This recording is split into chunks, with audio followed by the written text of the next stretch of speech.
Hey guys, thanks for being here. This is a really important day because of the insights you get from players and conversations in these exit interviews, and it's a lot of insightful information. And I feel like we've had a lot of time to reflect, and it's about reflection, and it's about accountability, and it's about ownership. And when I think back to any championship team I've been a part of, whether it's high school, college, or professional ball, the storyline, how the team is defined, is most often how they've overcome adversity. And that's the storyline, because every team has adversity. And so sitting here as a general manager, and for the last 2 years, having our team defined by not being able to overcome the adversity, that's a tough thing, and that's directly on me, and I take ownership of that. And so moving forward, it's about learning from some of the decisions that didn't work out, not repeating those decisions, putting the absolute best plan in place that you can. But there are a lot of good players on this team, and it's really not as far away as it looks right now. And I think we are in position to succeed moving forward. And it's going to take reflection, and it's going to take obviously not repeating mistakes to reach our goals. But they are within reach. Joe, a lot of people looked at the backup quarterback spot. Right, obviously Aaron was down week 1, and you've taken some criticism on maybe not doing something in the offseason and then not doing something immediately after Aaron got hurt. How do you feel like about the decisions you made in the quarterback room? Yeah, I mean, look, hindsight's always 20/20. We went into the offseason with the plan of having Zach here with Aaron. It's going to be a great benefit.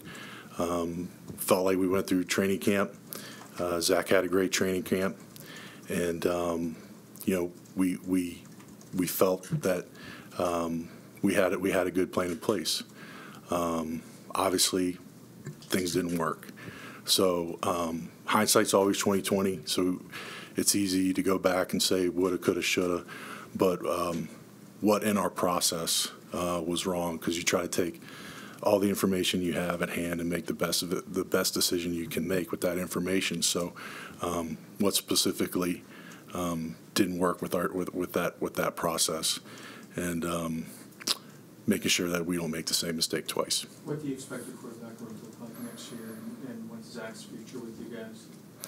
Yeah, so obviously Aaron's going to be back, which is going to be positive. It's going to be huge. I've had a good conversation with Zach, and I can assure you when it comes to Zach that I'm not going to go into the specifics of our conversation, but we're going to do what's right for the team, and so had a good conversation with Zach. So we're going to get together after these player exit interviews and get with the staff and put our game plan together for the off season. Are you open to trading him? Look, you guys know if the phone answers, I'm going to pick it up. But I don't have a crystal ball into what exactly is going to happen here in the future. Joe, you talked about. I know you guys have had a lot of injuries on the offensive line. I know that, but we're however many years of your tenure now, the offensive line is still kind of an issue. So how do you fix that, especially this year, as you need to turn it around pretty quickly and probably revamp it quite a bit? Yeah. Obviously, another big reflection point, Zach, the offensive line, and going back and thinking about what's worked, what hasn't worked.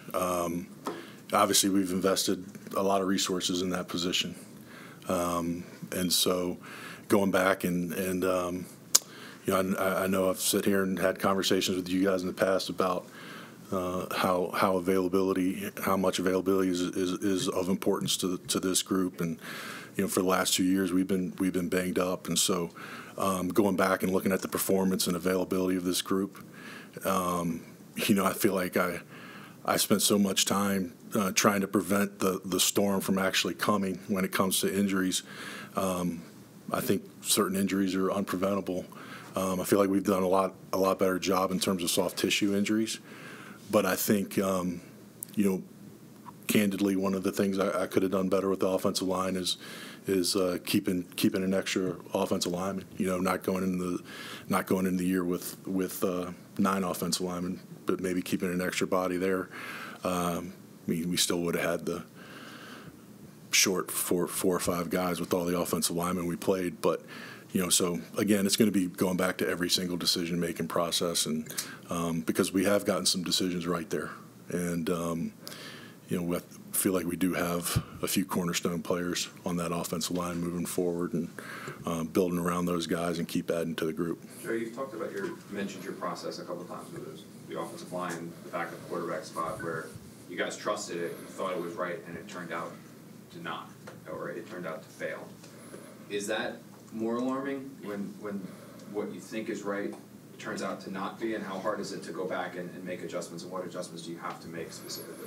Well, I think it's just going back and revisiting all the discussions, all the reports, what worked, what didn't work, and then was our process good? I feel like our decision making process as a whole, I don't think there needs to be any foundational changes in terms of that, because I feel like some of the same processes that have led to some of our mistakes have also led to some pretty big hits. So it's going back and tweaking the process, the meeting process, the decision process, and determining exactly where we went wrong, and determine what were the reasons that we made successful decisions. Joe, obviously, you signed Alan Lazard, also McCole Hartman in the season too, and it doesn't seem like those deals have worked out too. How can you find another playmaker to kind of take some pressure off Garrett Wilson? Yeah, that's a big thing, and I would piggyback with Robert said. I don't think Alan's story is over by a long shot. I feel like. He's a top tier competitor, and Allen has a lot of pride, and I would expect him to come back, raring to go for OTAs and the off season. But again, we want to have as many playmakers as we can on the team, and take as much pressure off of Garrett, Brees, Aaron. So we want to add as many high caliber players as we can. With Aaron being 40 and coming off the injuries that he's coming off of, do you have to have a veteran backup quarterback? Is that going to be your plan no matter what? Yeah, so we're going to get in the meeting room and go over exactly what we need to add to this team, and I'm sure that's going to be one of the topics that's discussed, and we'll put a plan in place that helps us to best succeed moving forward. I would say in terms of that backup, I'd say that's a high probability. Joe, we've talked a lot about your. We've talked a little bit here about the misses, but one of the big hits is Bryce Huff. Do you guys plan on re-signing him or attempting to re-sign him? And if you are unable to, are you open to using the franchise tag on him? Yeah, Bryce is a great player development success story. I know I've talked about it before, and for an undrafted free agent to come in and finish his contract year, 10 sacks, that's a special thing, and he's well deserving of all his success. And so now we get to this is part of the business, right? And Bryce isn't the only free agent we want back, but this is part of the business, is just getting in our group, talking about the game plan moving forward for the offseason and the best way to proceed. But whether it's Bryce or Ashton or Mackay or any of those free agents, it's important. It's important to have that discussion and determine what the best role for them, and how aggressive we want to pursue those guys. But couldn't be more proud of Bryce and what he's accomplished. The franchise tag, would you consider using that on him? We're not there yet in terms of making any decision like that.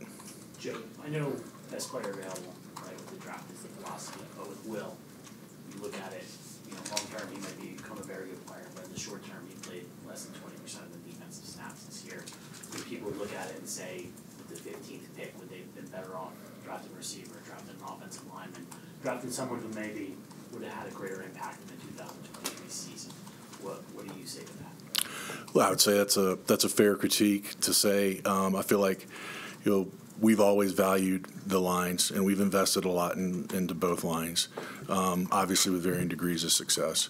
And so we want as much depth as we can in that group. And so, the arrow is still very high on Will McDonald. We feel like he's going to be a true difference maker in this league. And I think you guys saw with what happened this year with Jermaine's ascent within the program. And so, we always want to be loaded with pass rushers and guys on the front. But look, I understand that opinion. And again, we're going to go into the offseason and the draft every year with the best player available.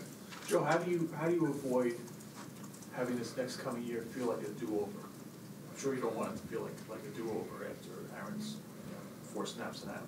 How do you avoid that and organizationally keep moving forward?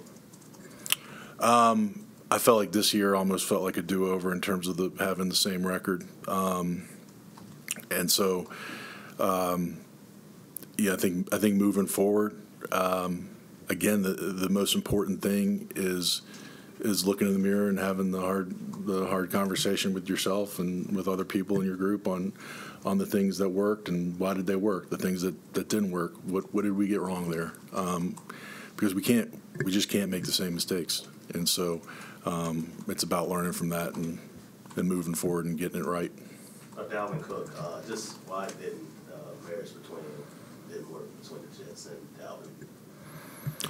Like I say, Dalvin came in here and was a phenomenal teammate. Obviously, he didn't have the production that I'm sure he wanted or any of us wanted. But again, that's a little bit of a hindsight's 2020 thing, because at the time when we signed Dalvin in August, there was still we felt good about Breece coming off the injury, but he hadn't played. He hadn't been in practice, and so we thought that was a great insurance plan to have in place, and we felt like we were getting a Pro Bowl running back at a under market price at the time for a Pro Bowl back. So, in terms of the actual decision at the time, we felt like that was a real safe decision. And obviously Breece took off. He came out guns blazing in the opener and never looked back in terms of his availability and his production. So, but yeah, go back and look at exactly why it didn't work. But I think Breece coming out as strong as he did probably was part of the reason. Looking back at the Dwayne Brown decision, deciding to go with him again at left tackle, even though of his age and coming off that kind of operation, looking back on it, is that one you regret as well? All the indicators that we had was that Dwayne was going to come back perfect from the injury and be able to be ready for the opener. And actually, it was the shoulder. The shoulder was fine. It was a new injury that he sustained after the opener, I believe, against Dallas. And so, yeah, I mean, any decision that doesn't work, you're going to go back and look at it and probably regret it. But it's important to go back and see why it didn't work. And as it pertains to Dwayne, I mean, it wasn't the same injury. It was a new injury. But just the character that he is and the person that he is and the information that we had from the doctors, we felt good about him being able to come back. Joe, we spoke to Garrett earlier today, and he called this one of the worst seasons of his life. I think he was talking about in-game decision making and how you guys need to be able to make adjustments because that wasn't happening this year. The league's kind of changed where players have a lot of power, and if things aren't going right, they ask for a change and they want to get out. how do you prevent that from happening with some of the core group of really talented players you have here? And do you feel a sense of urgency to get this fixed now so these guys don't get tired of the losing in 1 out? Oh, yeah, there's always a sense of urgency. And, I mean, there's a sense of urgency to win, not just fix problems, but win. And, I haven't heard or read what Garrett said, but, I had a really good conversation with Garrett. And, look, I mean, we're all frustrated. And no one's happy about the way that the last 2 years have finished. And so we all know we need to win and do a better job. And so, when I hear things like that, it just makes me say I've got to do more to help this offense, that wideout room, that O-line. I need to do more. Joe, you've been here now 5 seasons. I don't have to go over your record, right? Do you feel like 2024, this is a now or never moment for you here to kind of get this team into the playoffs? No, we need to win.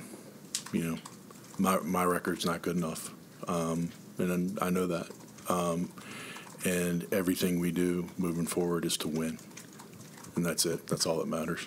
Joe, why hasn't it worked out with Zach? I mean, you had high hopes for him, obviously, when you drafted him, and then this year was supposed to be the watch year and maybe hand the franchise over to him at some point. Yeah. Why hasn't it worked? It would have been great for Zach to have one watch year, and that was the intent for this year. I think one of the biggest things that I hate for Zach is that he never was able to experience in season Aaron Rodgers, to watch Aaron navigate the highs and lows of a regular season and learn and be around that this year. But yeah, again, that was the intent, to have him have a watch year.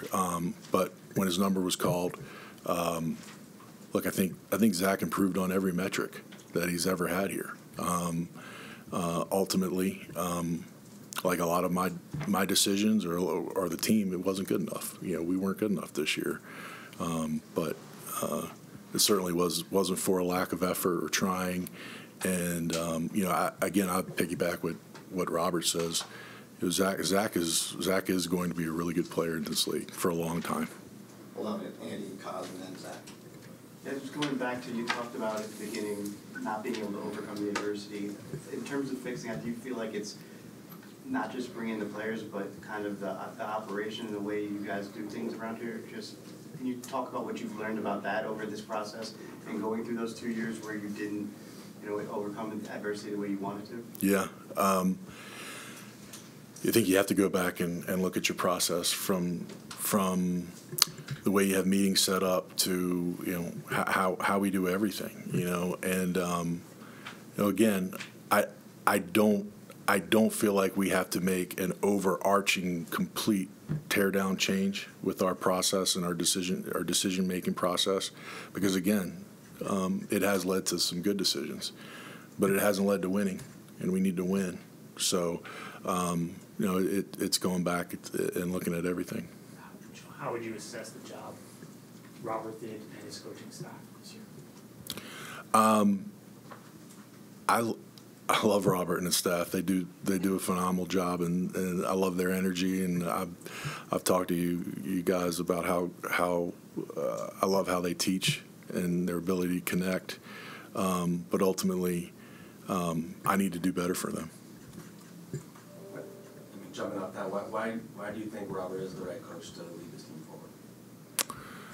Robert's the right coach because he's the right man for the job. I think I love his energy. He's smart. He's the right man for this job. I have zero doubts about that.